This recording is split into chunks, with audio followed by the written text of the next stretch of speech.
My heartfelt condolences go out to both the McLelland family and the Hasse family, because they were in public office doing the right thing, and for some reason that we're not aware of, have paid the ultimate price for that.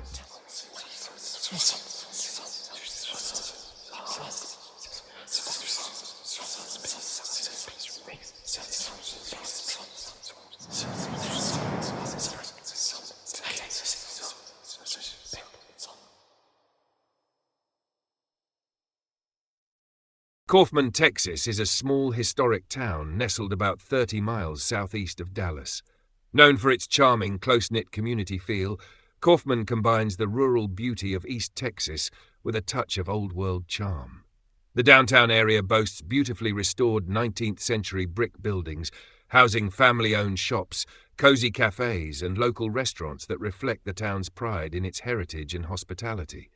The Kaufman County Courthouse, with its classic revival architecture and stately columns, stands as a proud centerpiece, symbolizing the town's deep roots and civic pride. Surrounded by gently rolling hills, open fields, and expansive Texas skies, Kaufman offers a picturesque escape for those seeking the peace of small-town life. Locals and visitors alike enjoy the area's parks, which provide ample space for outdoor activities, from weekend picnics to youth sports. Kaufman's community events, like the annual Scarecrow Festival, bring residents together to celebrate the town's traditions and create a warm, inviting atmosphere that truly captures the heart of Texas. The small town of Kaufman, Texas, would forever be marked by the tragic events that unfolded on January 31, 2013. It was just before 9 a.m., a typically quiet time in the historic courthouse district, when the piercing sounds of gunfire shattered the morning calm. Mark Hasse, the 57-year-old Chief Assistant District Attorney for Kaufman County, had barely stepped out of his car, briefcase in hand, walking towards the courthouse where he'd served diligently for years. Out of nowhere, masked assailants descended, ruthlessly shooting Hasse in broad daylight. Witnesses could do nothing but stand frozen in horror. Jason Stastny, a Kaufman Police Department officer, was responding to a burglary nearby when the call about the courthouse shooting crackled over his radio. Racing to the scene, Stastny was one of the first responders, arriving to find a devastating sight. Hasse lay motionless, the once lively prosecutor taken down just yards from his place of work. The murder sent shockwaves throughout the community, and the hunt for Hasse's killers began with urgency.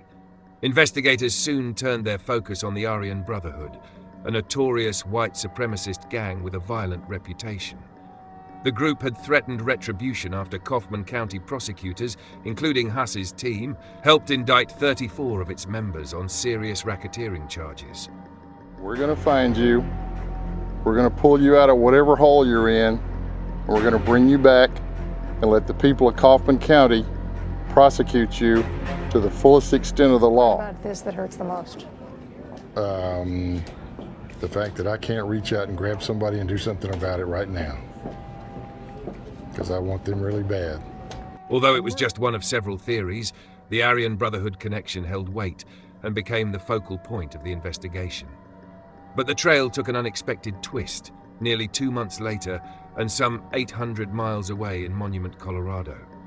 On March 19, 2013, Tom Clements, the head of the Colorado Department of Corrections, was assassinated on his doorstep.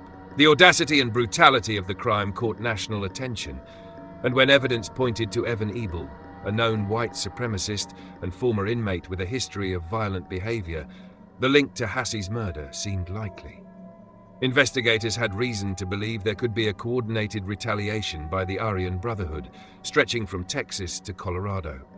Ebel went on the run, quickly becoming one of America's most wanted. Days after killing Clements, he shot a Texas deputy in the face during a routine traffic stop, leaving the officer injured but miraculously alive. Ebel's luck ran out in Wise County, Texas, where he engaged in a high-speed chase with authorities that ended in a deadly shootout. But after Ebel's death, investigators were frustrated to find no concrete evidence linking him to Hasse's murder, leaving the case chillingly unsolved. Nonstop News starts with new cell phone video showing the dramatic Texas shootout that brought down a Colorado murder suspect. And 7 News obtaining documents that outlines key evidence, possibly linking several criminal cases. Investigators now looking at the possibility Evan Ebel may be responsible not just for the killings in Denver and Monuments and the shooting of a deputy in Montague County, Texas, but also the unsolved murder of an assistant district attorney in Kaufman County, Texas, earlier this year. 7 News tracking a killer this Friday, and we begin our team coverage with 7 News reporter Mark Stewart live in Decatur, Texas. And Mark, you've obtained the application for a search warrant for Ebel's car.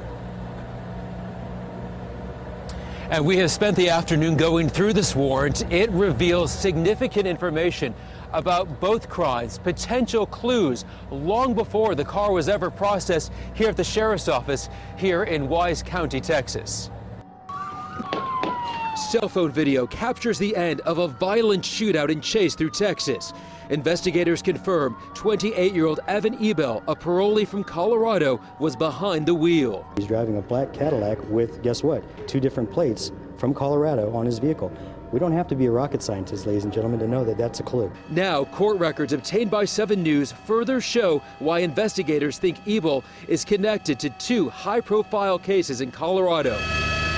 First, 9mm shell casings found inside the car are the same type as those used in the shooting of Tom Clements, the Colorado corrections chief who was gunned down at his front door Tuesday night. The report also reveals clothing with the Domino's logo and a pizza carrier were found in the trunk, which popped open after the crash, evidence linking him to the murder of delivery driver Nate Leon last Sunday in Denver. Clues that brought investigators from Colorado. 2 months after Mark Hasse's tragic killing, Kaufman County faced yet another nightmare. It was Easter weekend, March 30th, 2013, and District Attorney Mike McLelland and his wife Cynthia were preparing for the holiday, a time they normally shared with family and friends. Cynthia had plans to prepare a large Easter meal, and that morning she looked forward to a visit from Leah Phillips, a family friend. But as the hours passed without a word from the McLellands, concern began to spread. Leah Phillips arrived at the McLellands' rural home to drop off some vegetables for the upcoming meal.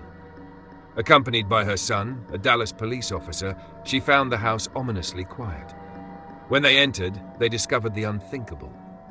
Both Mike and Cynthia McLelland had been brutally murdered, shot multiple times in an attack that mirrored the terrifying efficiency of Hasse's killing. With the McLellands' deaths, a sinister reality dawned on the residents of Kaufman. The string of murders targeted the highest officials in the district attorney's office, a clear warning that left everyone wondering who could be next. The manhunt is on in Texas. That is where a district attorney was shot to death Saturday. Kaufman County DA Mike McLelland and his wife were found dead in their home, and it happened just 2 months after one of McLelland's prosecutors was shot and killed. Anna Werner is outside the Kaufman County Courthouse. Anna, good morning. Good morning, Nora and Charlie. The district attorney's office will be closed today, and security will be tight for other government workers here. That after the DA and his wife were found murdered in their own home over the weekend. Investigators swarmed the Forney, Texas home of 63-year-old Kaufman County DA Mike McLelland and his 65-year-old wife, Cynthia. The couple were found shot to death here on Saturday. Sources tell CBS News an unknown killer or killers used an assault rifle to commit the murders as early as Friday night. Kaufman County Sheriff David Burns had little to say but this. It's unnerving to the law enforcement community. It's unnerving to the community at large. The murders come just 2 months after another Kaufman County prosecutor, Assistant District Attorney Mark Hasse, was gunned down in a parking lot just a block from his courthouse office. That same day, McLelland stood firm at a news conference after his prosecutor was murdered, sending an impassioned warning to those who killed Mark Hasse. We're very confident that we're going to find you. We're going to pull you out of whatever hole you're in. We're going to bring you back and let the people of Kaufman County prosecute you to the fullest extent of the law. McLelland, an Army The connection between Hasse's murder, the McLellands' killings, and the assassination of Tom Clements remained complex and shrouded in mystery. What was clear was that Kaufman County was under siege, and the hunt for justice had only just begun. The investigation into the murders of Mark Hasse and the McLellands had reached a dead end, but law enforcement wasn't ready to give up.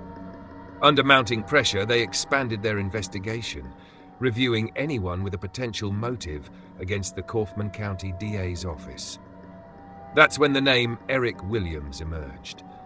Williams was a former justice of the peace in Kaufman County and had a history with the very prosecutors he was now suspected of targeting. A year earlier, Williams had been convicted of stealing 3 computer monitors from a county building, a crime he vehemently denied. Hasse and McLelland had pushed aggressively for his prosecution, and though it was a relatively minor case, the conviction cost Williams his position and his law license. To make matters worse, he'd lost his health insurance and accrued massive legal fee. I don't think that you actually believe, I mean, you're an educated person, I see your class ring on your finger, that you can just walk into an ID department and say, I need a monitor, I'm taking that one. I mean,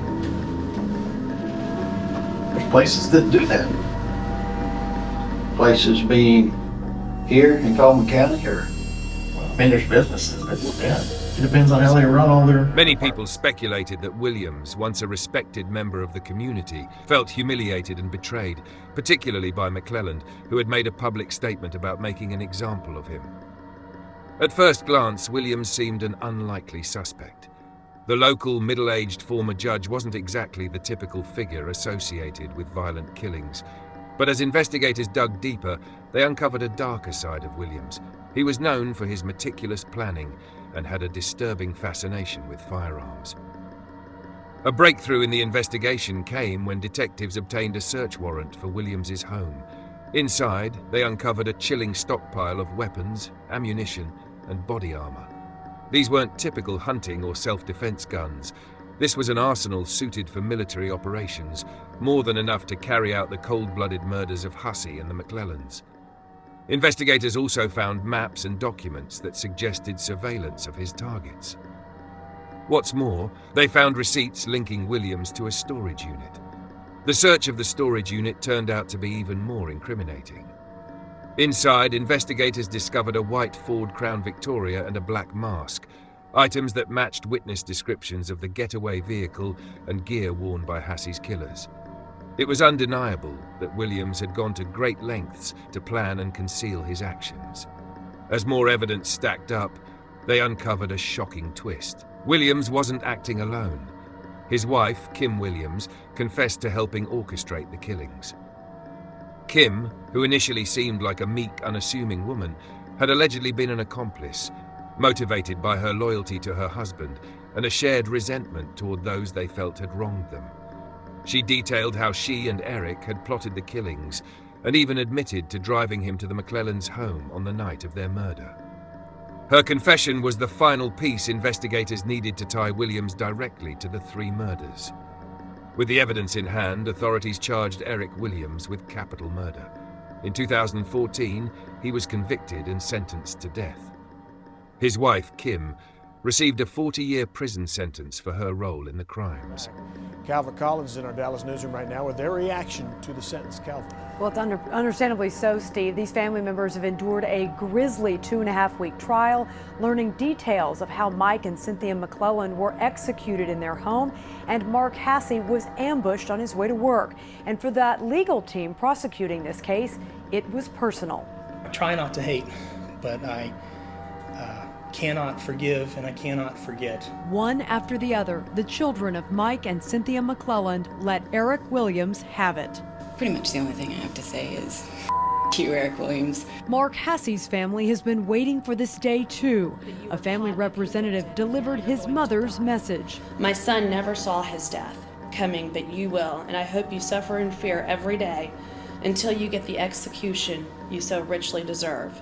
While each directed their anger and pain at the defendant, he never once looked at them. But in a sense, I think this is what you wanted. Because you couldn't be a Texas Ranger. You couldn't be a cop.